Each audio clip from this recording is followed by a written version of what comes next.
Sky Sports.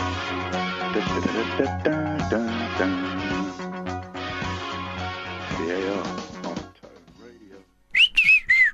And now we're going to speak to Sam, get his thoughts on the Barcelona-Chelsea game, which he was watching in the hotel named the Barclay Arms last week. And while he's talking about what he thought of the game, I'm going to look for where that is quickly on a map. But Google Maps. He can tell us of his experience in the Barclay Arms and sell the hotel live on Tone Radio right now. Well, I'm so happy that it had Sky Sports, because that was a game I did not want to miss. And it's just amazing how John Terry's stupidity nearly cost Chelsea the match, but they held on, they defended, got a few yellow cards, but it was worth it. So Mirez scored that chip goal, which I yelped at. I'm not a big Chelsea fan, but and when they got right to the end and Torres came on, scored. Oh, it's just amazing. Yeah, so that shows that Barcelona can be beaten with 10 men, and also they need to try a different style of play. And also, it's made Guardiola think, I might have to resign, because I just don't know if I can keep going. It's a shame, really, because he's won so many trophies with them. That is the debate.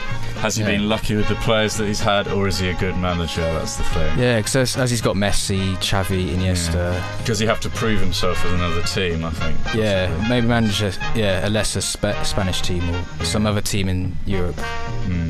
Yeah. That's what I would say. Probably. Yeah. He's never break for a year, apparently, so when he comes back... Yeah, he has resigned now, so, and being replaced by his assistant Tito Villanova for next season. No new manager going in there. Just speculating, would there be a completely new? No, assistant manager. Yeah, handing the reins over to him. Yeah, he's probably waited a while. Yeah. I think Chelsea. Gary Neville. It's famous. But, it's brilliant. But playing like Soccer AM. So I see that the Barclay Arms is in Tewkesbury. Looking at that map.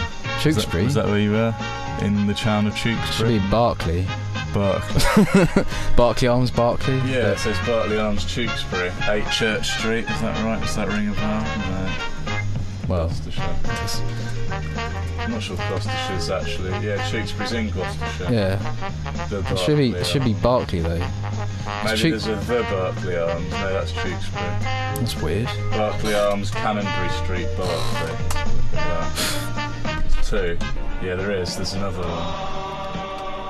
Yeah, that should be the right one. In a very small town. Exactly. That's how remote it is. But it's a nice place. Yeah. It's just hard to get to. God, it's down there. Yeah.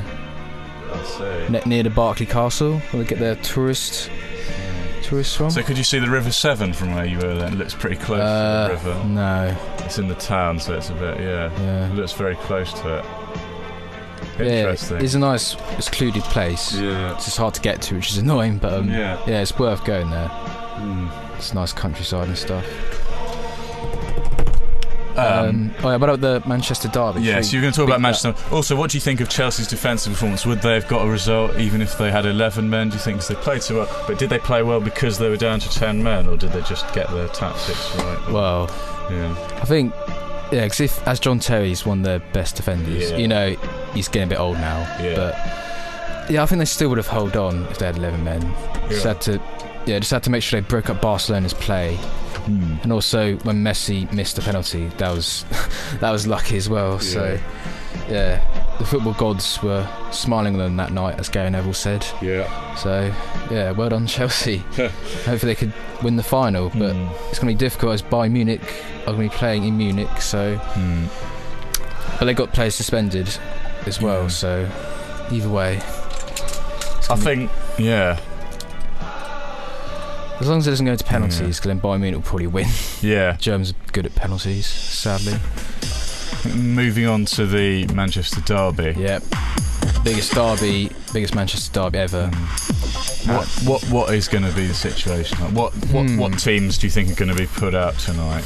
Because Mancini was saying that Balotelli will play a part, because he plays well in the big games. Yeah. But hopefully he won't do anything stupid, do any stupid tackles. Yeah.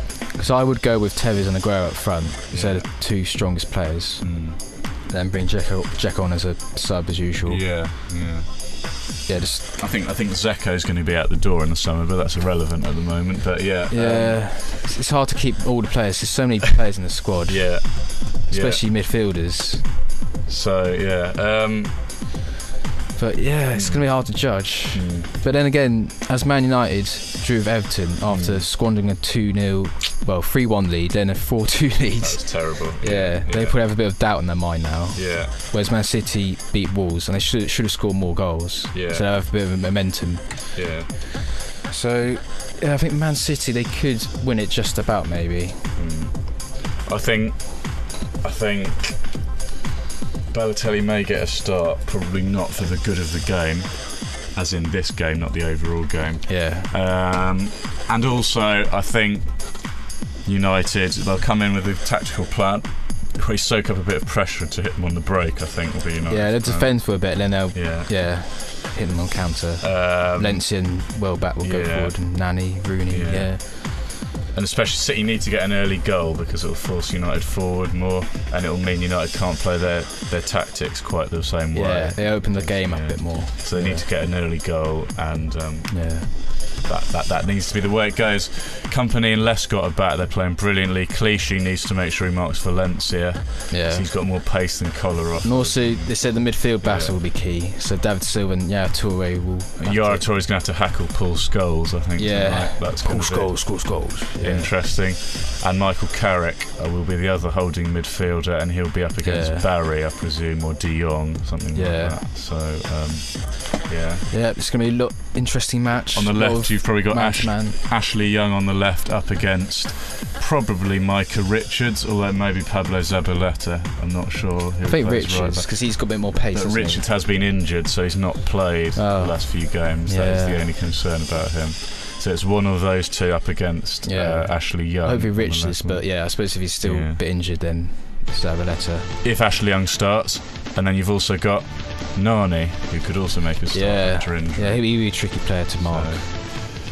It's going to be exciting. We're going to look at the season of Southampton and Reading coming up shortly after this.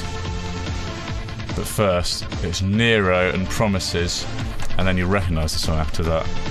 We'll be back after this. 12 minutes past. You got me so